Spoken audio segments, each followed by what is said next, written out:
신약성경 마태복음 18장 우리 15절 말씀부터 20절까지 말씀입니다. 우리 찾으셨으면 한 절씩 교독하시고 우리 20절은 함께 읽도록 그렇게 하겠습니다. 내 형제가 죄를 범하거든 가서 너와 그 사람과만 상대하여 권고하라. 만일 들으면 내가 내 형제를 얻은 것이요. 만일 듣지 않거든 그 사람을 데리고 가서 두세 증인의 입으로 말마다 확정하게 하라. 만일 그들의 말도 듣지 않거든 교회의 말하고 교회의 말도 듣지 않거든 이방인과 시리와 같이 여기라. 진실로 너희에게 이르노니 무엇이든지 너희가 땅에서 매면 하늘에서도 매일 것이요 무엇이든지 땅에서 풀면 하늘에서도 풀리리라. 진실로 다시 너희에게 이르노니 너희 중에 두 사람이 땅에서 합심하여 무엇이든지 구하면 하늘에 계신 네 아버지께서 그들을 위하여 이루게 하시리라. 두세 사람이 내 이름으로 모인 곳에는 나도 그들 중에 있느니라. 아멘. 지난주일에 제가 설교 중에 이런 말을 했습니다. 혹시 기억하고 계실지 모르겠는데 교회는 스스로 의인된 사람들의 모임이 아닙니다 라는 말씀을 드렸습니다. 다시 말씀드리면 죄인된 사람들이 하나님께 용서받기 위하여 나와 모인 것이 바로 교회라고 하는 것이고, 그래서 교회는 어려운 상황에서든지 간에 돌아오기만 하면 용서하시는 하나님을 믿는 사람들의 모임, 그리고 우리를 하나님께서 의롭다 하시고 우리에게 미래의 새 약속을 주시는 그렇게 믿는 사람들의 모임이 바로 교회라고 하는 사실입니다. 이처럼 교회는 완벽한 사람들이 모인 곳이 아니라는 말씀이고, 서로 부족하고 연약한 사람들이 모인 곳이고 죄인들이 모인 곳이 교회라는 말씀을 제가 지난주 설교 시간에 드렸습니다. 이런 사실을 분명하게 보여주고 있는 성경의 비유가 있습니다. 그것은 바로 마태복음 13장에 나와 있는 가라지와 그물의 비유입니다. 마태복음 13장은 전체가 천국에 관련된 비유입니다. 그래서 마치 천국은 이와 같으니 라는 식으로 마태복음 13장 전체가 구성이 되어져 있고요. 그 가운데서도 여러분들이 잘 알고 계신 그런 비유의 말씀인데 마태복음 13장 24절부터 30절에 보면 가라지 비유가 나옵니다. 사실은 가라지라고 하는 말은 우리가 쉽게 쓰는 말은 아니고 영어 성경에 보면 위드라고 되어 있어서 여러분들 그냥 잡초 정도로 이해하시면 좋을 것 같고요. 그래서 이 가라지 비유에 보면 어떤 사람이 자기 밭에 좋은 씨를 뿌렸는데 싹이 날 때 보니까 또 결실할 때 보니까 잡초가 함께 자라서 이것을 어떻게 하면 좋겠습니까? 라고 주인에게 묻는 그런 비유의 말씀이 있습니다. 그래서 결국 교회라고 하는 이 공동체, 천국이라고 하는 이 공동체 안에서도 좋은 씨를 뿌렸는데도 불구하고 잡초가 자라는 그렇게 완벽하지 않은 모임이 교회라고 하는 모임을 간접적으로 증명을 해 줍니다. 그리고 그 뒤를 이어 나오는 비유가 또 하나 있는데 13장 47절, 48절 여기는 이제 그물에 관련된 비유고요.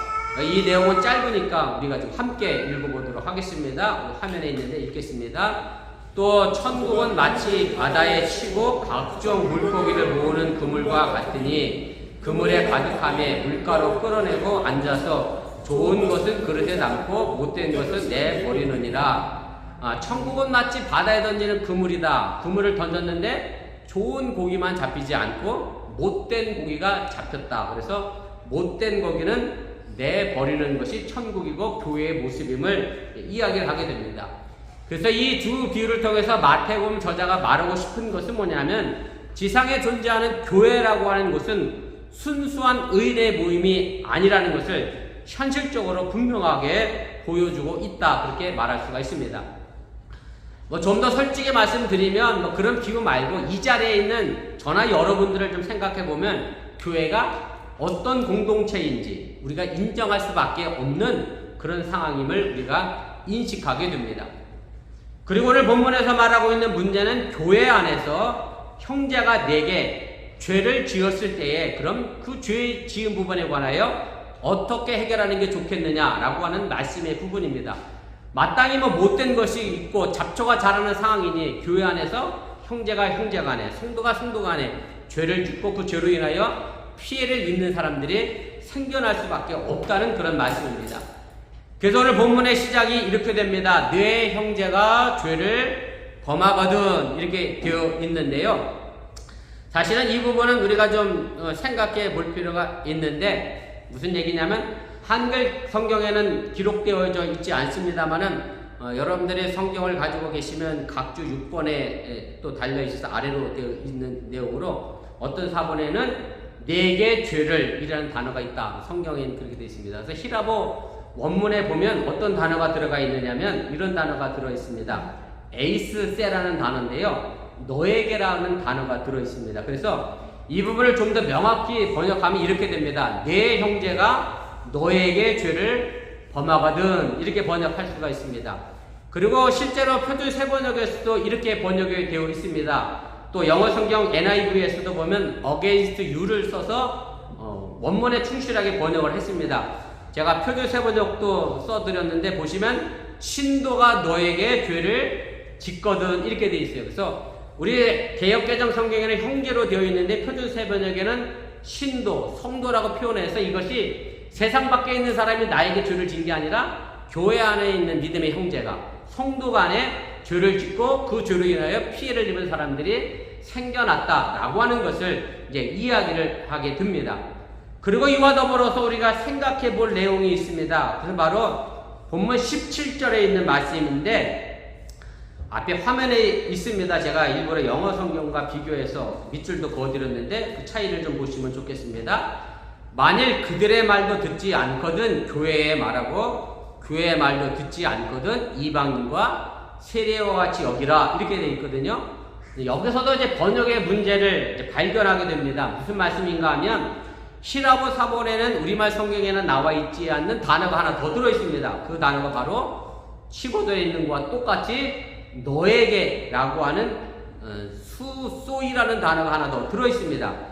그리고 영어 성경 NIV에는 이 단어를 우두 해서 유라는 단어가 들어가 있습니다. 그래서 이 차이가 있어 여러분들에게 제가 설명을 드립니다.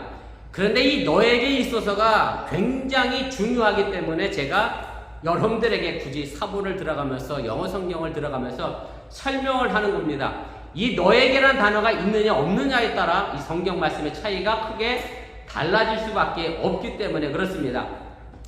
무슨 말씀인가 하면 여러분들이 오늘 우리가 읽은 본문 17절을 다시 한번 보시면 이 내용은 교회 안에서 죄를 지은 형제가 있는데 내게 죄를 지었으니 인정하고 회개하라, 그렇게 했는데 그 사람이 말을 듣지 않게 되면 이방인과 세리처럼 여기라, 이렇게 해석을 할 수가 있습니다. 그러니까 교회가 그 사람을, 죄 지은 사람을 이방인과 세리처럼 여기다 라는 말로 해석이 되고 성경에서 이방인과 세리는 아주 나쁜 죄인 아닙니까? 그러니까 교회에서 어떻게 하라는 얘기죠? 내어 쫓으라는 말로 이해가 되고 해석이 되는 부분이 있습니다.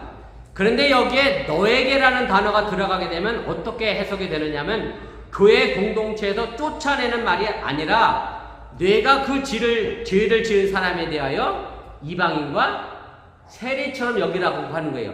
피해를 입은 내가 그 사람을 이방인과 세리처럼 여기라고 하는 거지, 교회 전체가 그 사람을 다 이방인과 세리처럼 여겨서 쫓아내고 몰아내라고 하는 그런 의미가 아니라고 하는 것을 여러분들이 이해하시면 좋겠습니다.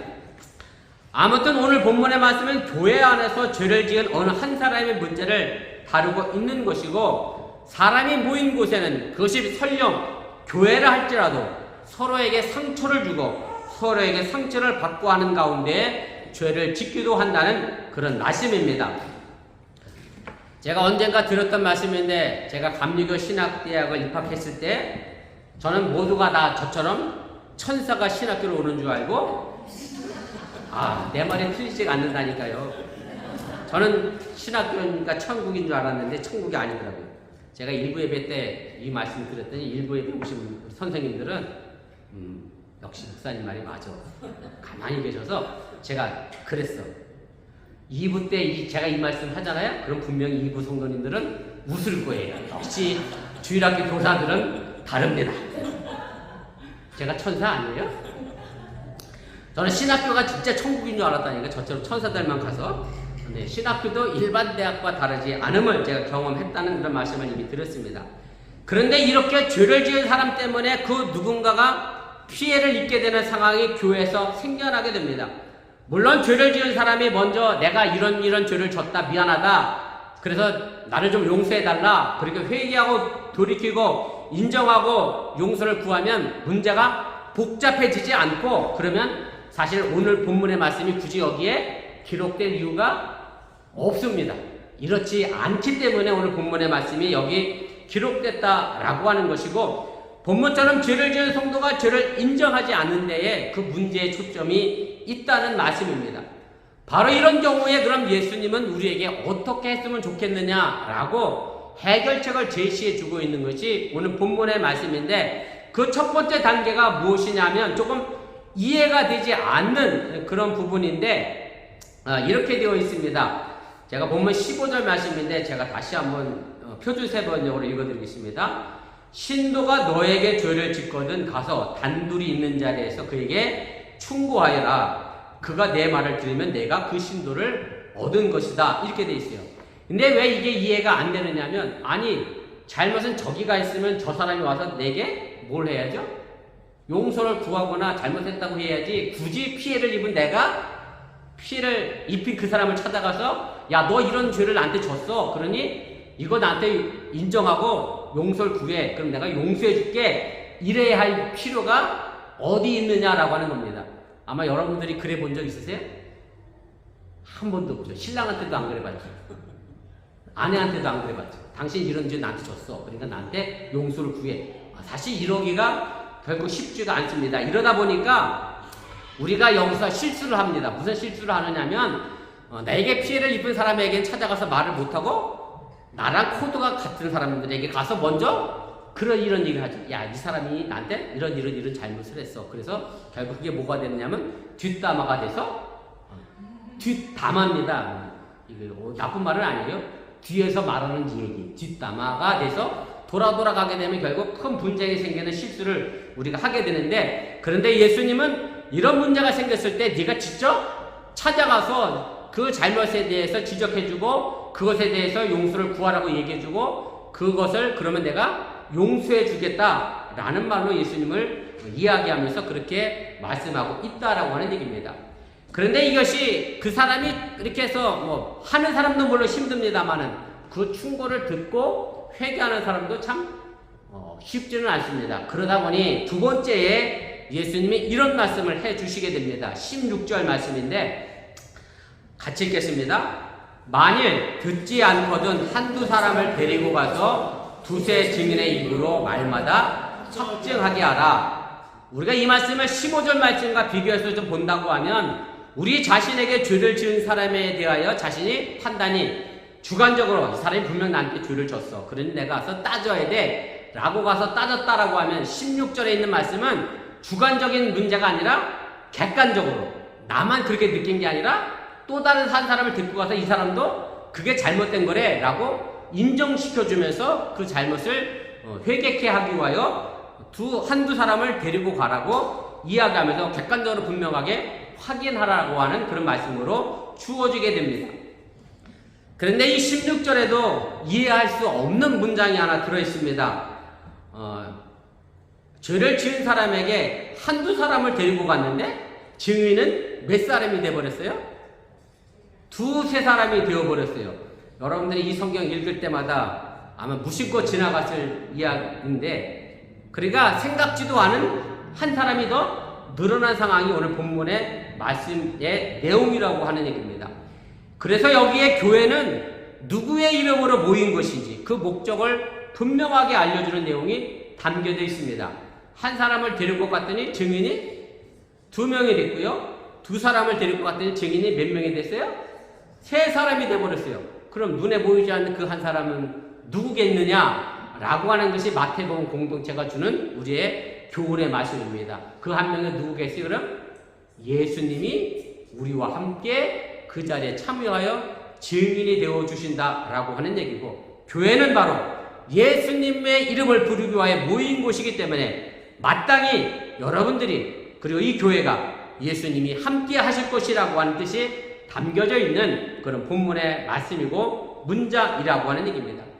그래서 우리의 삶의 모습은 나 혼자 생각하고 나 혼자 행동하는 것이 아니라 언제나 예수님과 함께 행동하고 예수님과 함께 생각하는 것이어야 하고, 예수님과 우리는 항상 운명 공동체로 같이 움직여 가야 한다고 하는 사실을 여러분들이 잊지 마시길 바랍니다. 자, 이렇게까지 해서 그 죄를 지은 사람이 잘못을 회개하고 죄를 뉘우치면 좋은데 그렇지 않은 경우가 또 생겼습니다. 그래서 예수님은 세 번째 단계의 말씀을 17절에 해주십니다. 만일 그들의 말도 듣지 않거든 교회의 말하고 교회의 말도 듣지 않거든 이방인과 세리와 같이 여기라. 여기서 교회의 말도 듣지 않으면 이방인과 세리처럼 여기라고 하는 것은 교회 공동체에서 쫓아내라는 말씀이 아니라고 제가 이미 앞서 말씀드렸고요. 바로 우리에게만 그 죄 지은 형제를 이방인과 세리처럼 여겨 상대하지 말라는 말씀으로 제가 이미 말씀을 드렸습니다. 그런데 많은 사람들이 성경 구절을 읽으면서 어디에 관심을 두느냐면 이방인과 세리같이 여기라고 하는 말에 집중적으로 관심을 갖게 되고, 그래서 이 부분을 어떻게 해석하느냐면 다른 사람에 대하여, 죄를 지은 사람에 대하여, 죄인에 대하여 정죄하고 단죄하라는 태도로 해석하고 이해할 때가 많다는 말씀입니다. 그래서 오늘 예수님이 우리에게 알려주시는 첫 번째부터 시작해서 마지막 세 번째 단계까지 말씀의 초점은 죄를 지은 사람에 대하여 정죄하고 단죄하는 태도가 아니라 죄를 지은 상대방에 대한 세심한 배려가 담겨져 있는 말씀임을 여러분들이 깨달으시길 바랍니다. 다시 말씀드려 죄를 지은 사람이 그 죄로부터 돌이키기 위해서 노력하는 태도를 강조하고 있다는 말씀이고, 그리고 이방인과 세리처럼 대하는 것은 모든 노력이 다 끝났을 때 그래도 그 사람이 돌아오지 않게 되면 그때는 죄인된 사람을 건지려고 하는 노력의 태도를 다한 다음에 하는 것이 이방인과 세리처럼 대하라고 하는 말씀임을 여러분들이 믿으시기를 바랍니다. 그런데 18절에 갑자기 그 초점이 바뀌어지게 됩니다. 무슨 얘기냐면 15절부터 17절까지는 죄를 지은 죄인에 대하여 초점을 맞춰서 이야기를 했다고 하면 18절은 그 죄를 지은 사람 때문에 피해를 입은 피해자 입장에서 예수님이 다시 말씀을 합니다. 그 입장이 바뀌어졌고 관점이 바뀌어졌습니다. 그래서 18절에 이렇게 말씀을 합니다. 진실로 너희에게 이르노니 피해를 입은 우리죠. 무엇이든지 너희가 땅에서 매면 하늘에서도 매일 것이요 무엇이든지 땅에서 풀면 하늘에서도 풀리리라. 이 말씀에서 맨다는 것은 형제를 정죄한다라고 하는 뜻이고, 푼다라고 하는 얘기는 그 형제를 용서하고 받아들이는 것을 의미합니다. 그래서 피해를 입은 성도 입장에서 예수님은 이 18절의 말씀을 해주게 됩니다. 이와 비슷한 말씀이 마태복음 16장 19절에도 등장합니다. 마태복음 16장에 보면 베드로가 예수님을 향하여 이런 고백을 합니다. 주는 그리스도시요 살아계신 하나님의 아들입니다 라고 고백을 하니까 예수님 베드로에게 내가 너에게 천국의 열쇠를 주겠다 라고 말씀하시면서 이 말씀을 하십니다. 16장 우리 19절인데 함께 읽겠습니다. 내가 천국 열쇠를 내게 주리니 내가 땅에서 무엇이든지 매면 하늘에서도 매일 것이요 내가 땅에서 무엇이든지 풀면 하늘에서도 풀리리라.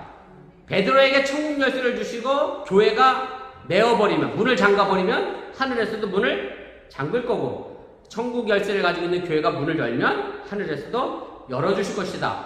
물론 1차적으로는 교회의 권위를 나타내는 말씀이긴 합니다만은 더 깊이 생각해보면 교회가 매면 교회가 매일 수 있다는 말씀이고, 교회가 풀어야 교회 자신도 풀릴 수 있다는 뜻이 된다는 사실입니다.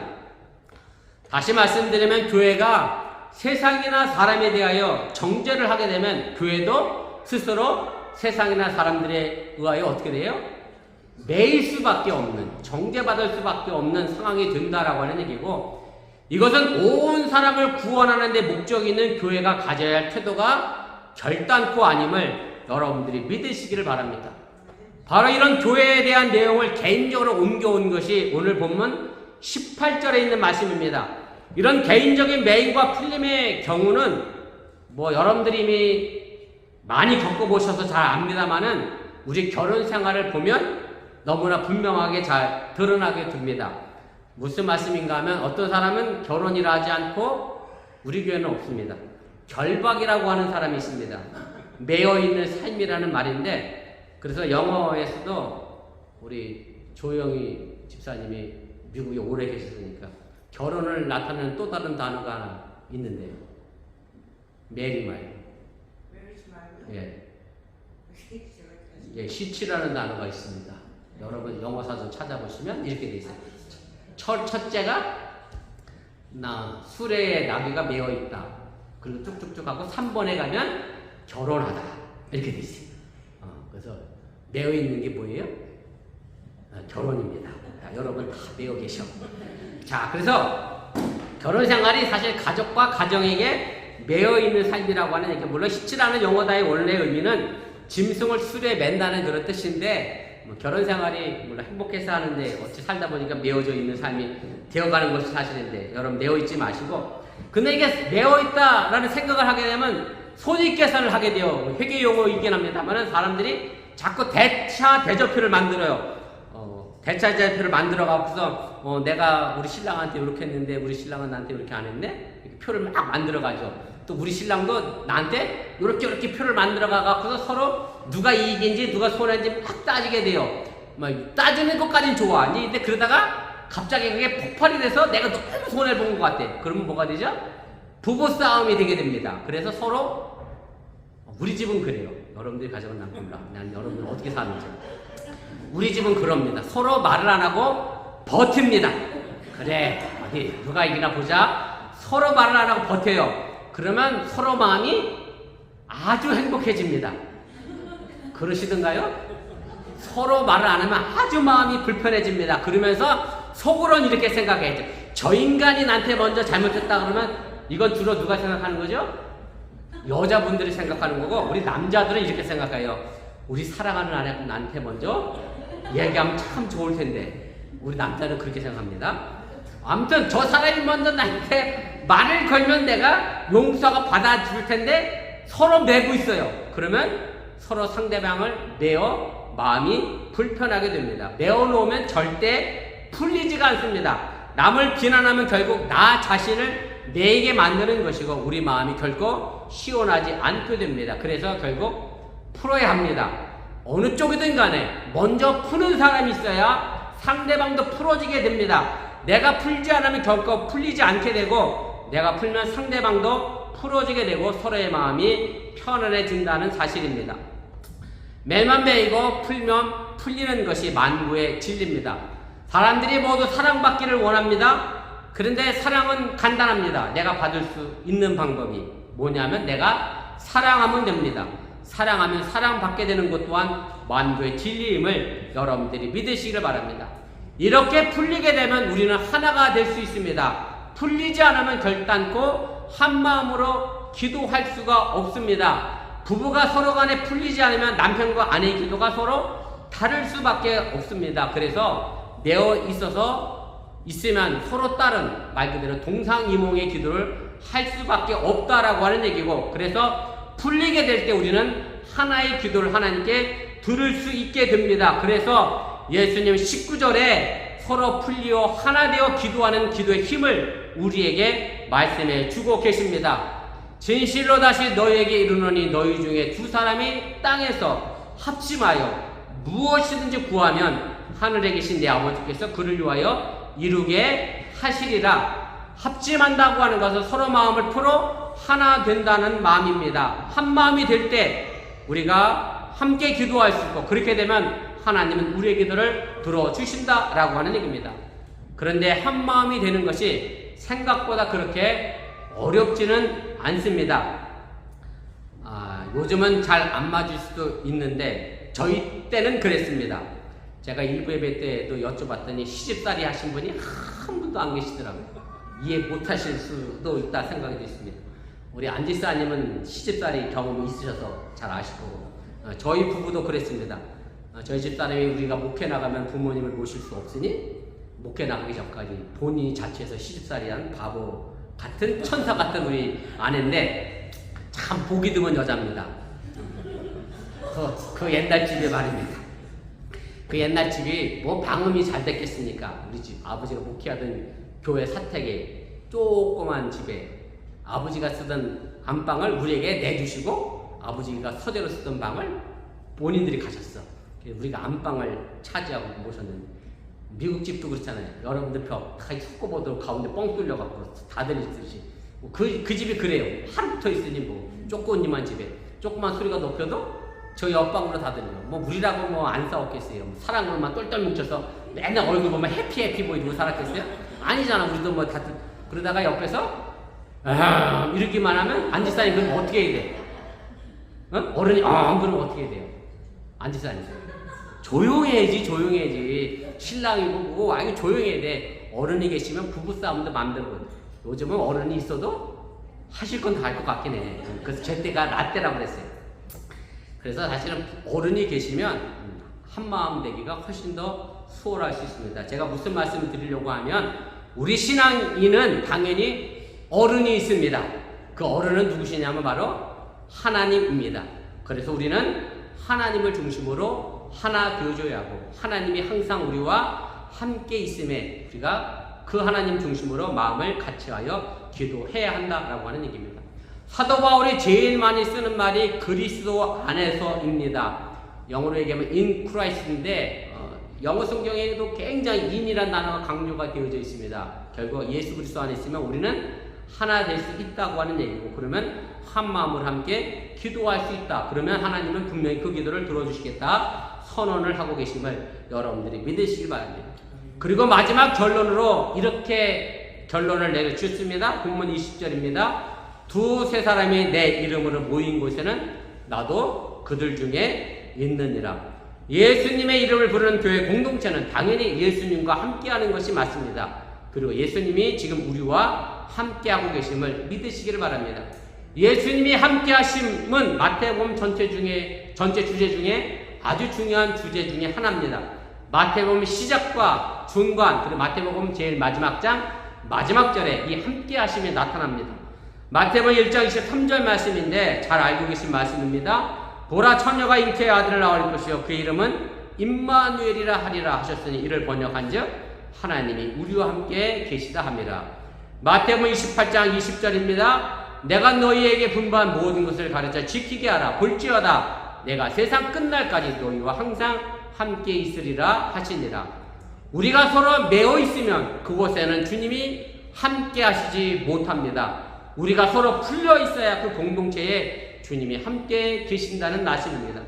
예수님은 우리에게 매이지 말라 그렇게 말씀하고 계십니다. 단순히 내가 죄를 지었다 회개하는 것으로 끝나지 않고 서로 화해하고 서로 용서하고 서로 하나 되라 그렇게 말씀을 해 주십니다. 내가 하나님의 소중한 자녀이듯 내게 죄를 죄를 지은 그 형제도 하나님의 소중한 자녀임을 여러분들이 믿으시길 바랍니다. 이처럼 우리가 서로가 서로에게 하나님의 형상을 바라보게 될 때에 그 속에서 하나님이 우리와 함께 계시고 우리가 풀어나가게 될 때 하나님의 참된 평화를 만들어 나갈 수 있음을 여러분들이 기억하시고 우리 어번교회가 풀어나가는 그런 아름다운 교회가 되어줄 수 있기를 주님의 이름으로 축원을 드립니다.